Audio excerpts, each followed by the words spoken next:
తెలంగాణలో ప్రకంపనలు రేపుతున్న కాంగ్రెస్ మహిళా మంత్రి కొండా సురేఖ వ్యాఖ్యలు. టాలీవుడ్ స్టార్ హీరోయిన్ అయిన నాగ చైతన్య సమంత విడాకుల విషయంపై ఇటీవలే మంత్రి కొండా సురేఖ చేసిన వ్యాఖ్యలు తీవ్ర దుమారం రేపుతున్నాయి. మంత్రి కొండా సురేఖ చేసిన వ్యాఖ్యలపై సినీ నటుడు అక్కినేని నాగార్జున నాంపల్లి కోర్టులో పిటిషన్ వేసిన సంగతి తెలిసిందే.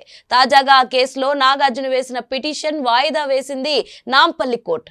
నాగార్జున వేసిన పరువు నష్టం దావా కేసులో నాంపల్లి మనోరంజన్ సోమవారానికి వాయిదా వేసింది.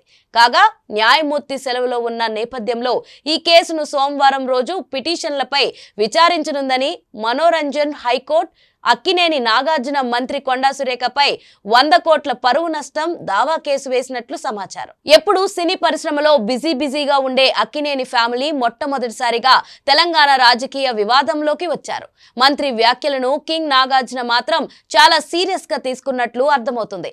రాష్ట్రంలో ఎన్ని ప్రభుత్వాలు మారినా అంటినట్లు అక్కినేని ఫ్యామిలీ ఈ విషయంలో మాత్రం కాస్త సీరియస్ గానే తీసుకుంది.